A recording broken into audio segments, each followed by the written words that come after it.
Hello, good evening. Hi, this is Sibylle, Wild Spirits Coaching. Welcome to this week's training. And as usual, I'm going to give it a minute or two until people join in live. And until then, I'm going to tell you what I'm about to do. So first of all, welcome to this training. This is one in a series of live trainings that I do every Monday at the same time. So it's always at 9 o'clock on a Monday, 9 o'clock here in Ireland and also in the UK. And that time zone, so if you're in a different time zone, you'll have to check the time zones converter. You can actually find that on my website, wildspiritscoaching.com, which might be worth checking out in any case, because this training is always, it always intensifies or deepens that week's article in my newsletter Monday Sparkles that you should be subscribed to, and if you're not, then subscribe to it now. Or after the training, you can go to wildspiritscoaching.com and fill in the form, and then you'll receive Monday Sparkles, because you can read the article, the main article that this training is based on my website. If you go to my website and go to the menu point blog, it's always the latest article, because it's published exactly 12 hours before this training happens, and there you can still read it afterwards, so don't worry about it if you haven't read it this week. But if you subscribe to Monday Sparkles, you'll get insider and background information and tons more than this article. Other articles, recommendations, inspirations, and exclusive special offers that only subscribers ever get. So it's really worth signing up for it. You also get a free gift. You'll see all of that on our website. I'm not going to advertise it now. So the first people have joined in. Hello. Hi, Sarah. Hi. Well, I'm glad you made it anyway. As you mentioned, the event, it's actually really a good idea to create an event on your phone calendar if you have a smartphone. So anyone who listens, even if you listen to the replay, it's really easy to forget something like this. What I do, and I'd forget my own training, I'd forget to give this training if I didn't remind myself of it. So what I do, I have an iPhone and it has a calendar, and on the calendar you click the plus sign, I just put in training or live session or whatever, and set the time, and then there's an option to set an alert. So I always have an alert 10 minutes in advance, and there's always also an option to have it repeating, and so I have it repeating every week on the Monday. And I said that once when I first started with these trainings, so I'll never have to do it again. I'll never forget the training, because seriously, I'd forget to turn up for my own funeral if I didn't have a reminder. I need reminders for everything and events.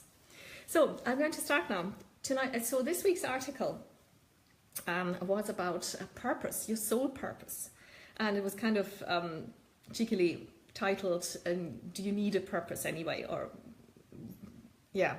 What would you need a purpose for, a soul purpose? There's so much, it's a word that you hear so much, it's kind of overused, and some people just roll their eyes when they hear that. You need to find your purpose, and your purpose in life, and your soul's purpose, blah, blah.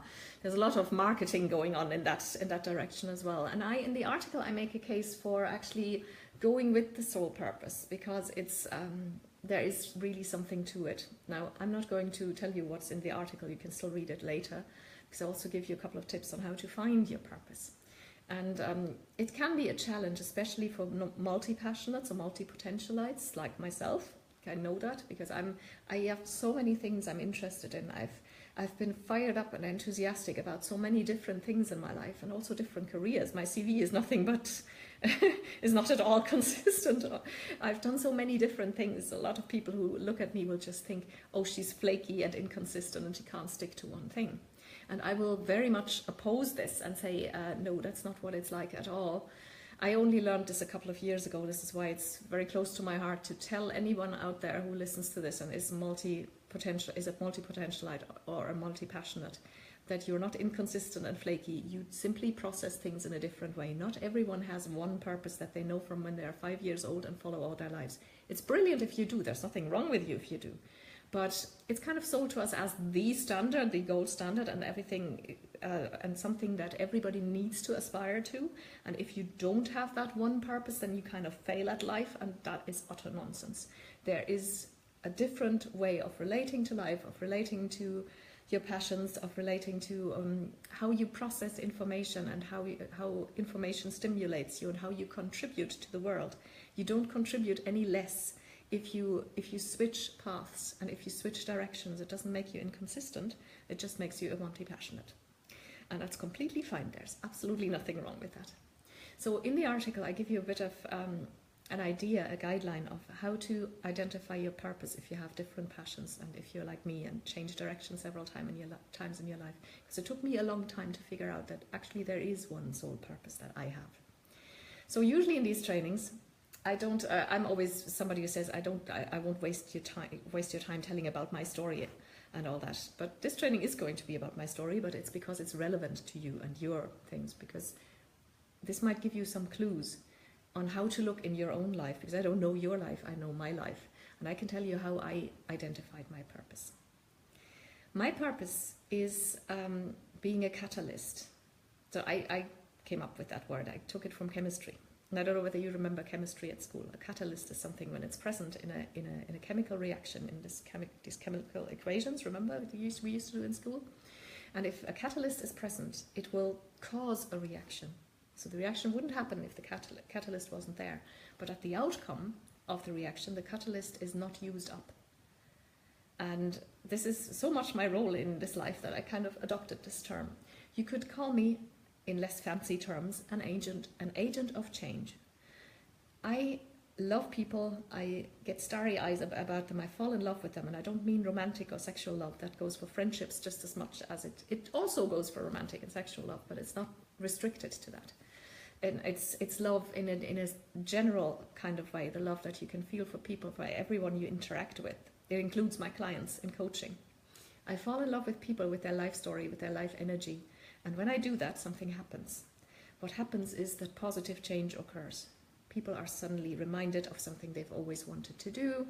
People connect back to their deepest wishes, or they find out what they actually want to do, or they have some profound insight, or they make a big change or whatever. It's positive change that happens. This is, by the way, not a skill or anything I can be proud of, because I haven't done anything to have that. It just happens when I get starry-eyed about someone, which luckily, because I'm a very enthusiastic and passionate person, happens a lot in my life. So that's why coaching is such an ideal pursuit for me.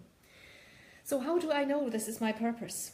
Well, I notice that it happens to people around me, that it keeps happening all the time. It also, I also notice that whatever I touch, whoever I touch, these things keep happening. But it's also what I'm passionate about, music. A lot of this is intuitive and emotional. It's very connected with my emotions, so I need to be at the forefront with my emotions. Now, luckily, I am highly sensitive. Now, this can be a bit of a bane sometimes, but it's also an asset, which means I have very strong and very intense emotions. And my high sensitivity also lets me tune into other people. I'm not actually an empath, but I'm quite in tune with other people's emotions. Obviously, that helps with this kind of work, with kind of talent. And my music and my dancing, I've always employed. I always said that, and I said that at a young age, actually. I dance to stay sane. I dance to process my intense emotions. First, it started in puberty. I've always liked to dance, even before that. But in puberty, of course, there's raging hormones and raging emotions. So it got extremely challenging at that time in my life. And I discovered dance as a medicine, as a way of staying grounded and as a way of processing my intense emotions. This is one of the vital things I do in order to be able to do the work that I do, because otherwise I'd be so preoccupied with myself and my own emotions that I'd never get to focus on anybody else. And dancing brought me to this entire kinetic energy that I have. My energy is movement. I need to move. I need to be in motion. And as long as I am in motion and enthusiastic about it, so I'm not, like I said that in last week's training, I couldn't train on a treadmill. That would just send my brain to sleep. I need to be challenged, and it has to be changing and challenging my mind as well as my body. Then I'll stick with it. And so I do historical sword fighting because that is a study as well as a practice, and even the practice itself is never the same. It's so varied. There's so many things, so many different things to pay attention to learn. Then you're sparring with someone, everybody else you spar with is a completely new challenge. I absolutely love it. It's the most exhilarating feeling that I know. I always say it's the most fun you can have with your clothes on. And the other is obviously dancing, and then archery, traditional field archery. All this keeps me connected, it keeps me grounded, and it keeps me happy and passionate. And these are all the things that I need in order to love people and because I need to be in my highest possible vibration in order to be able to give this to others, what I do. So all these things tie into it. They're so different. The work that I do, I've done customer service work, I've done so many different jobs, I've been teaching, and then I became a coach, and now I'm a coach because that is really the accumulation of everything I do best and can do best. So this is my purpose. So this is only a short training today, but what I've told you this story not to tell you about myself, not to advertise myself, but in order to make you think, in order to inspire you to think of your own life in this way. And please include what you might have seen so far as your failures or your weaknesses or your challenges. Because trust me, there were quite a few of those in my life. I've gone through clinical depression, I've gone through bankruptcy, I've gone through complete withdrawal for several years from everyone, from life. You can read a little bit about that on my page if you're interested. Go to wildspiritscoaching.com and hit the About button. So my life hasn't been all smooth either, definitely not. But I no longer see these as drawbacks or as failures. I see these as necessary stepping stones along the way. And you can learn. I found that from my so-called weaknesses and failings and issues, health issues, be they physical or mental health issues, you can learn your purpose from those just as much as you can from the things that you do well. You just have to dig a little deeper. If you can't see it yet, always go a little deeper. And the way to go deeper is to ask why, or how did this happen? Why did this happen? Or why do I do this? Why do I react like this? Why do I feel like this? Or how come I feel like this? How come I react like this? How did I make this choice in my life? What was good about this particular thing in my life, this particular event in my life? How did it serve me? How did it not serve me? What is the underlying message in this? What is the why did I do this? Because everything has a motivation.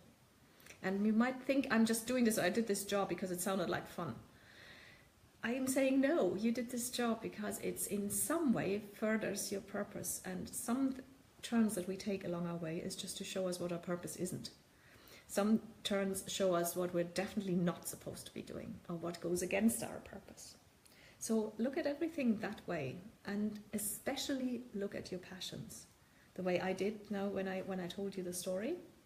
Look at what you're passionate about, and even if it's completely 200 different things, like it is the case with multi-passionates like myself, I tell you, you're going to find a common thread, something that goes through all of this, a common theme, something that you keep coming back to, and that is your soul's purpose.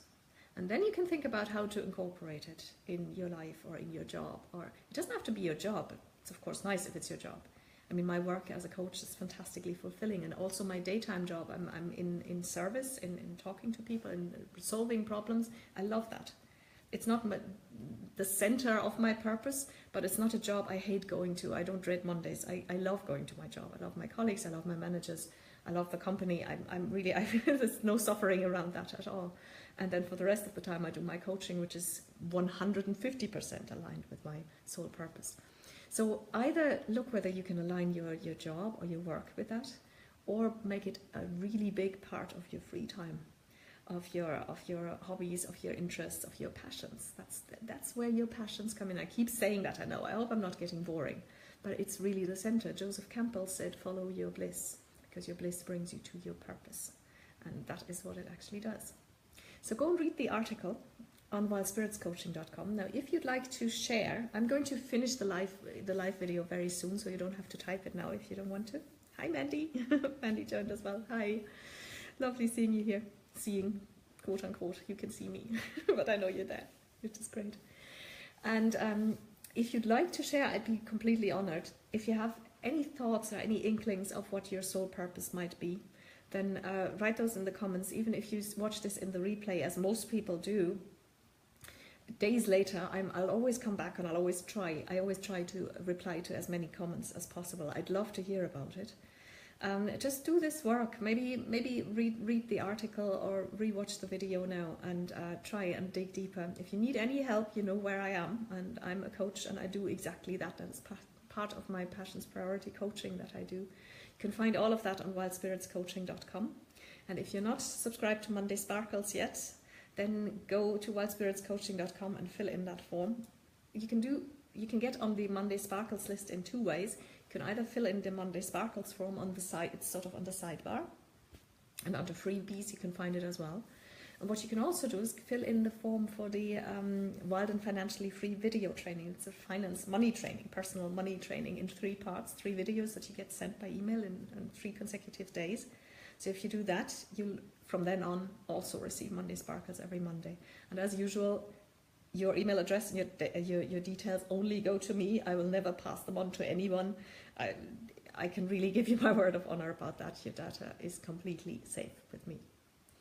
So yeah, let me know what your thoughts are about your purpose. Do you think you have one, and where it might lie, or what are your passions? What do you think, in what directions it could go? It doesn't have to be a finished purpose that you come up with. Just some thoughts. I'd love if you would share those. Sarah, that's not vague at all. Sarah just said kindness and helping people be kind. That's honestly, if I look around the world these days, this is probably the most important work that anyone could do. If you do anything along those lines, that is so valuable and so important. I think this is actually the crux at the moment, what the world teaches sort of on a decision on being extremely callous and cruel on the one hand, and on the other hand come these people that, like you, have discovered the value of kindness, and this needs to be grown, and we need a lot more of that in order to make this world a really safe and loving place for everyone. So I think that's amazing. Thanks for sharing. All right, my dears. I wish you a beautiful evening or day, because I know Mandy is in a different part of the world, and I'm sure it's still daytime there, and wherever you are. Have a lovely rest of this Monday and a lovely week, and I hope I'll see you in Monday Sparkles, and I'll see you next week in the live training. Bye bye.